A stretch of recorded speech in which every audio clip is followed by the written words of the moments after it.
नमस्कार सम्पूर्ण PT creation हेरेर बस्नुभएका दर्शक महानुभावहरूमा फेरि पनि हजुरहरू सामु एउटा महत्त्वपूर्ण भिडियो लिएर उपस्थित भएका छौँ। हामीले अघिल्लो भिडियोमा भोट भाषाका अक्षरहरू कतिवटा छन्, के हुन् र अक्षरको प्रकारहरू कतिवटा छन् भनी हामीले एउटा भिडियो बनाएका थियौँ।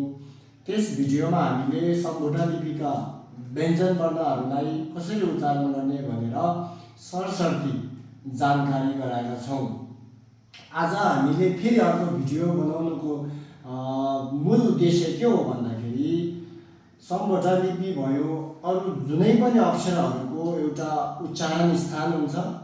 त्यो उच्चारण स्थान हामीले थाहा पायौँ भने त्यो अक्षरलाई उच्चारण गर्न सकिन्छ र प्रष्ट उच्चारण हुन्छ। त्यही भएर आज हामी हजुरहरूको सामु सम्बोधन लिपिका यो 30 वटा व्यञ्जन वर्ण र 4 वटा स्वर वर्णको उच्चारण स्थानहरू कुन ठाउँबाट उच्चारण हुन्छ र कसरी उच्चारण गर्नुपर्छ भनी छोटो भिडियो लिएर उपस्थित भएका छौँ। आशा छ हजुरहरूले यस भिडियोबाट पनि भरपुर लाभ उठाउनुहुनेछ। धन्यवाद। सामान्यतया हामीले टिबेटियन अथवा भोट व्याकरणहरूमा यी व्यञ्जन वर्णलाई 30 वटा व्यञ्जन वर्णलाई 7 वटा अथवा 7 प्लस आदि गरी 8 वटा समूहमा विभाजन गरेको पाइन्छौँ। र विभाजन कसरी गरिन्छ भन्दाखेरि हजुरहरूले देख्न सक्नुहुनेछ, यहाँ मैले लेखिराखेको छु। अब हरेक समूहको पहिलो अक्षरलाई चाहिँ समूहको नाम दिएको छ। जस्तै का, खा, घा, ङाका समूहलाई चाहिँ कादे, अब का समूह दे भन्नुको अर्थ चाहिँ देछेन अथवा समूह भनेर बुझ्न सकिन्छौँ हामीले। र पहिलो अक्षरलाई, हरेक समूहको पहिलो अक्षरलाई चाहिँ त्यस समूहको नामाकरण गरिएको छ। जस्तै का, खा, घालाई कादे भन्यो र चा, छा, झा, ञालाई च्यादे भन्यो, ता, था, धा, नालाई तादे भन्यो, अनि पा, फा, भा, मालाई पादे भन्यो, चा, छा, झा, वालाई चादे भन्यो, शा, सा, हा, यालाई शादे भन्यो, रा, ला, शा, सालाई राधे भन्यो र हा, आ गरी 2 वटा अक्षरलाई चाहिँ हादे भन्यो। अब यो पुरै समूह त होइन, किनभने हरेक समूहमा 4 वटा अक्षर छ र यो समूहमा 2 वटा मात्र अक्षर भएको कारणले गर्दा यसलाई चाहिँ आदि समूह भनेर नामकरण गरेको पाइन्छ। र त्यही अनुसार हामीले 1 2 3 4 5 6 7 यो पुरै समूह भयो र आदि गरी भिन्नांशे अथवा 7 प्लस आदि गरी 8 वटा समूहहरू चाहिँ यसरी पाइन्छ र 8 वटा समूहमा विभाजन गरेको छ। यसरी विभाजन गरे अनुसार हामीले चाहिँ अब यो 30 वटा अक्षर जुन व्यञ्जन वर्ण छ र 4 वटा स्वर वर्ण गरी जुन 34 वटा अक्षरहरू चाहिँ कुन ठाउँबाट उत्पन्न हुन्छ र त्यो उत्पन्न हुने ठाउँबाट उत्पन्न भएको अक्षरहरू उच्चारण गर्न साँच्चै नै त्यही ठाउँबाट उच्चारण भएको हो त भनेर हामी आफै पनि अनुभव गर्न सक्छौँ। त्यसको लागि चाहिँ हामी यतापट्टि जानुपर्ने हुन्छ। मैले यतापट्टि उच्चारण स्थान र उच्चारण स्थानबाट उच्चारण भएको अक्षरहरू अथवा उच्चारण हुने अक्षरहरू पनि त्यहाँ लेखेर राखेको छु। हामी अब यो समूह विभाजन सकेपछि हामी त्यतापट्टि लागौँ। अब हामी शब्दहरू, यी अक्षरहरूको उच्चारण स्थान र त्यो स्थानबाट उच्चारण हुने शब्द अक्षरहरूको चाहिँ बारेमा बुझ्न जाँदैछौँ।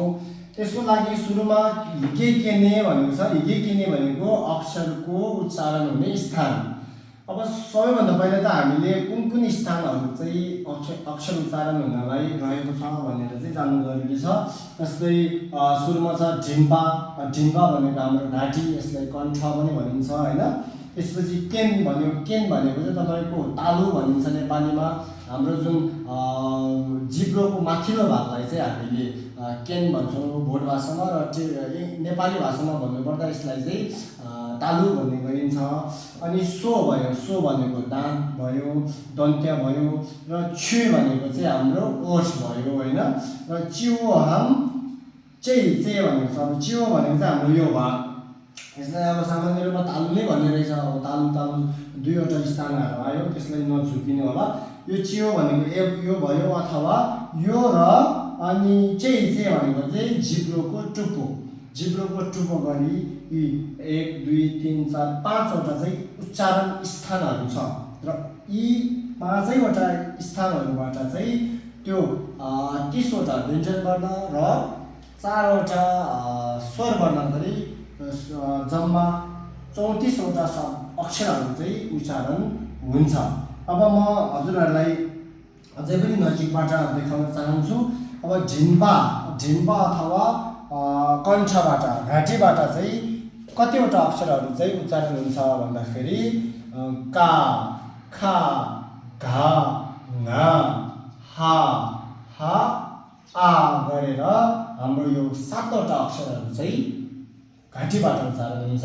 त्यो हामीले उच्चारण गर्दा नै हामीले अनुभव हुन्छ यो चाहिँ कुन ठाउँबाट आएको रहेछ भनेर। जस्तै का भन्दाखेरि हाम्रो जुन मुखभित्रको कुनै पनि अङ्गहरूको समावेश छैन। का भन्ने बित्तिकै सिधै यो अक्षर चाहिँ कहाँबाट आएको छ भन्दा घाँटीबाट आएको छ। जस्तै खा भन्यो, घा भन्यो, ङा भन्यो, हा भन्यो, हा भन्यो, आ गर्दाखेरि जिब्रो भयो, दाँत भयो, अनि यो ओठ भयो, कुनै पनि अङ्गहरूको समावेश छैन। यो नितान्त यो चाहिँ घाँटीबाट नै उत्पन्न भएको छ, उच्चारण भएको छ। त्यही भएर यी 7वटा अक्षरको उच्चारण स्थान चाहिँ हामीले कण्ठ अथवा घाँटी हो भनेर बुझ्न सकिन्छ। टिबेटियनमा यसलाई ढिम्बा भनेर भनिन्छ। र अब अरू शब्द, यो 7वटा शब्दको उच्चारण स्थान सकेपछि अब केनमा जाउँ। केन भनेको तालु, जुन हाम्रो जिब्रोको माथिल्लो भाग, जिब्रोको माथिल्लो भाग हो। र यो केन अथवा तालुबाट उत्पन्न हुने उच्चारण हुने शब्दहरू, अक्षरहरू कतिवटा छन् भन्दाखेरि म हजुरहरूलाई सरसर्ती देखाउँछु। च्या, छ्या, झा, न्या, चा, छा, झा, स्या, या, स्या, अनि इ, ए गरी 1 2 3 4 5 6 7 8 9 10 11 12वटा अक्षरहरू चाहिँ तालुबाट, केनबाट चाहिँ उच्चारण हुन्छ। अब यसमा 10वटा चाहिँ हाम्रो व्यञ्जन वर्ण छ भने 2वटा चाहिँ स्वर वर्णहरू गरी 12वटा अक्षरहरू चाहिँ यो ठाउँबाट अथवा यो तालुबाट उच्चारण हुने भयो।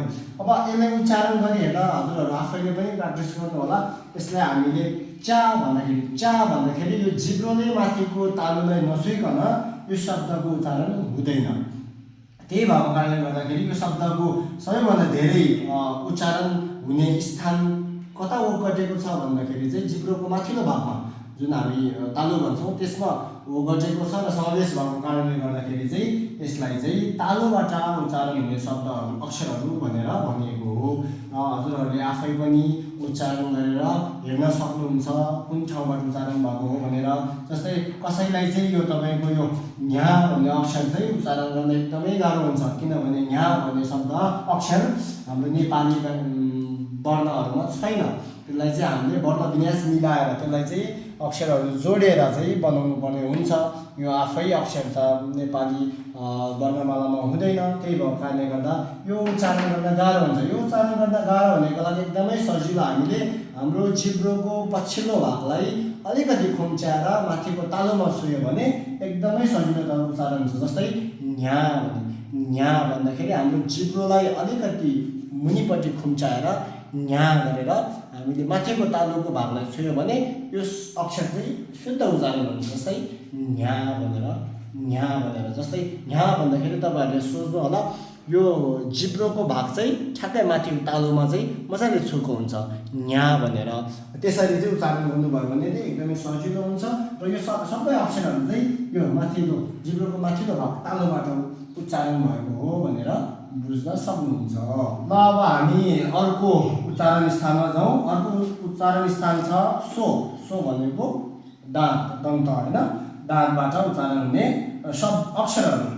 अब यसमा सजिलो त हजुरहरूले सायद थाहा पाइसक्नु भयो होला। दाँतबाट उच्चारण हुने अक्षरहरू एकदमै सजिलो छ। जुन अक्षर उच्चारण गर्दाखेरि बढीभन्दा बढी दाँतको प्रयोग हुन्छ त्यो नै दाँतबाट उच्चारण हुने अक्षरहरू हो। जस्तै ता, था, धा, ना, सा, ला, सा गरेर 1 2 3 4 5 6 7वटा अक्षरहरू चाहिँ हाम्रो दाँतबाट उच्चारण हुने भयो। अब यदि यो अक्षरहरू चाहिँ उच्चारण गर्दा दाँतको प्रयोग नगर्ने हो भने यसको कुनै पनि उच्चारण हुँदैन। जस्तै अब तपाईँ ता भन्छु तर दाँत प्रयोग नगरिकन भन्छु भन्यो भने त सकिँदैन। जस्तै ता भन्यो भने त हामीले जसरी भए पनि दाँतलाई छुने भयो। त्यो भएको कारणले गर्दाखेरि चाहिँ यदि शब्दहरूको अक्षरहरूको उच्चारण स्थान थाहा पायो भने त्यो शब्द उच्चारण गर्न एकदमै सजिलो हुन्छ र शुद्ध पनि हुन्छ त्यो। त्यही भएर त्यो जान्नु जरुरी छ। दाँतबाट उच्चारण हुने ता, था, धा, ना, अनि त्यसपछि तपाईँको सा, ला, सा गरेर यो 7वटा अक्षरहरू चाहिँ नितान्त रूपमा यो जुन दाँतबाट नै उच्चारण हुने हो र यसलाई दाँतको प्रयोग गरेरै उच्चारण गर्नु पर्दछ। अब हामी अर्को उच्चारण स्थानमा जाउँ। छु। छु भनेको ओठ। यो हाम्रो तल्लो ओठ र माथिल्लो ओठ दुवैलाई छु भनिन्छ। या छु र माछु भनिन्छ। यो छुबाट उच्चारण हुने जुन अक्षरहरू के हुन् त भन्दाखेरि पा, फा, बा, मा, वा, उ, ओ गरी यसमा पनि तपाईँको कतिवटा अक्षरहरू छ त भन्दाखेरि यसमा पनि 6वटा अक्षरहरू 7वटा अक्षरहरू पाइन्छ। 7वटा अक्षर तपाईँको 5वटा चाहिँ हाम्रो व्यञ्जन वर्ण भयो र 2वटा स्वर वर्ण गरी 7वटा अक्षरहरू चाहिँ यो हाम्रो ओठबाट उच्चारण हुने भयो। अब ओठको प्रयोग नगरिकन यो पा, फा, भा, मा भन्नेको अक्षरहरूको उच्चारण गर्न सकिन्छ त भन्दा सकिँदैन। कुनै पनि हालतमा सकिँदैन। यो सम्भवै छैन। अब हामीले त्यो भएको कारणले गर्दाखेरि नै यो अक्षरहरू चाहिँ हाम्रो यो ओठबाट उच्चारण भएको हो भनेर चाहिँ यसरी विज्ञहरूले चाहिँ यसरी विभाजन गरिदिनु भएको हो र हामीलाई पनि यो थाहा पायो भने एकदमै सजिलो हुन्छ। जस्तै तपाईँको पा भन्ने शब्द अक्षर भयो। पा भन्ने अक्षर चाहिँ तपाईँको पा भनेर गर्दाखेरि चाहिँ यो हाम्रो 2वटा ओठको संयोगमा अथवा समावेशमा मात्रै यो पा भन्ने अक्षर चाहिँ शुद्ध उच्चारण हुन्छ र यो जान्नु अत्यन्तै जरुरी छ। हजुरहरूले पनि यो शब्दहरूलाई मजाले प्र्याक्टिस गर्नु होला। साँच्चै नै ओठबाट नै उच्चारण भएको हो कि होइन यसले हजुरहरूले पनि अभ्यास गर्नु होला। र अब अन्तिम हाम्रो उच्चारण स्थान छ चियो हाम भनेर। अब चियो अथवा भन्न खोजेको चियो भनेको यो हाम्रो यो माथिको तालु अथवा चे अथवा जिब्रोको टुप्पो। चे भनेको चाहिँ टुप्पो, चे भनेको चाहिँ जिब्रो, चै भनेको जिब्रोको, चे भनेको टुप्पो। जिब्रोको टुप्पोबाट पनि उच्चारण हुन्छ भनेर भन्नुभएको छ। यसमा चाहिँ कतिवटा अक्षर छ भन्दाखेरि एउटा मात्र अक्षर छ जुन चाहिँ के हो भन्दाखेरि रा हो। रा। अब रा भन्ने अक्षर उच्चारण गर्दाखेरि हाम्रो यो जिब्रोको टुप्पो लाई हामीले चाहिँ उ गर्नुपर्ने हुन्छ, कमाउनु पर्ने हुन्छ हैन। रा रा गरेर अनि त्यो जब जिब्रोको टुप्पो चाहिँ मजाले भाइब्रेसन हुन्छ, भाइब्रेट हुन्छ हैन, तब मात्रै रा भन्ने अक्षरको उच्चारण हुन्छ। र रा गर्दाखेरि चाहिँ जुन हामीले चाहिँ त्यो उक भन्छौँ हैन, उक भनेको वायु हाम्रो श्वास हुन्छ। श्वास चाहिँ कहाँबाट धेरै प्रेस भएको देखिन्छ भन्दाखेरि चाहिँ रा भन्दाखेरि चाहिँ सिधै यो ठाउँमा अलि प्रेस भएको भएर चाहिँ यो ठाउँको पनि समावेश छ भनेर चियो हाम चाहिँ गरेर 2वटा जुन उच्चारण स्थानहरू देखाएको छ। र यसरी नै चाहिँ तपाईँको यहाँ स्वर वर्णको 2टा अक्षर यहाँ र 2टा अक्षर यहाँ, 4वटा स्वर वर्ण र बाँकी अन्य 30वटा व्यञ्जन वर्ण गरी चाहिँ उच्चारण स्थानहरूबाट उच्चारण भएको छ।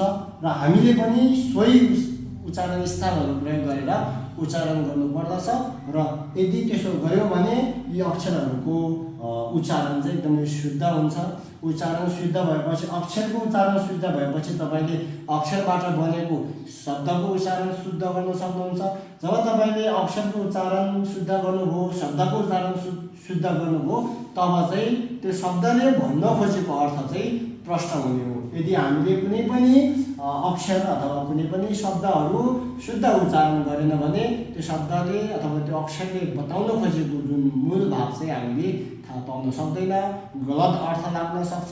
टिबेटन भाषामा त झन् अति नै धेरै तपाईँको एउटै उच्चारण भएको धेरै शब्दहरू पाइन्छ। जस्तै तपाईँले एउटा यही सन्दर्भमा सानो मैले तपाईँलाई एउटा उदाहरण दिएँ। जस्तै ढी भन्छौँ, घारा तक ढाकिएको ढी, अर्को भन्छौँ धारा तक ढाकिएको ढी भन्छौँ, अर्को भन्छौँ बारा तक ढाकिएको ढी। यो सबै ढी ढी ढी हो।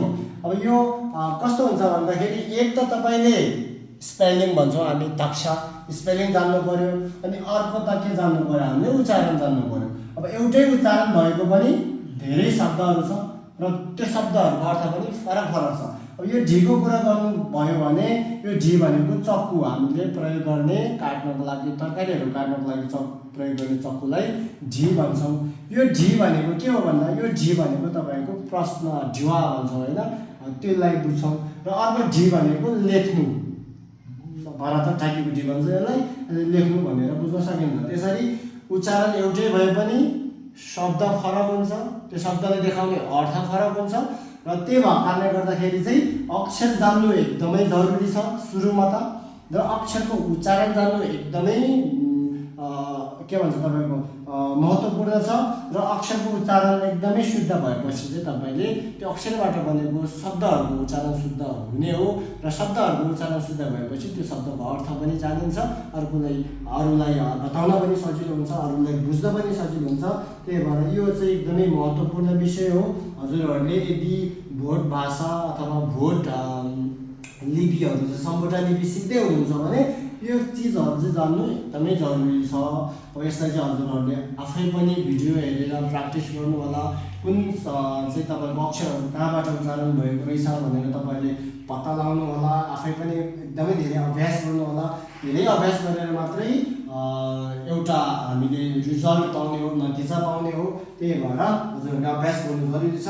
र यो पनि तपाईँको हामीले यो पनि जान्नु जरुरी छ, अक्षर जानेपछि अक्षरको विभाजन कसरी गरिएको छ त भनेर। यसरी 7 प्लस आदि गरेर 8वटा समूहमा विभाजन गर्नुभएको छ, र यसरी नै अक्षरहरूको संरचनाहरू चाहिँ भएको छ। धन्यवाद।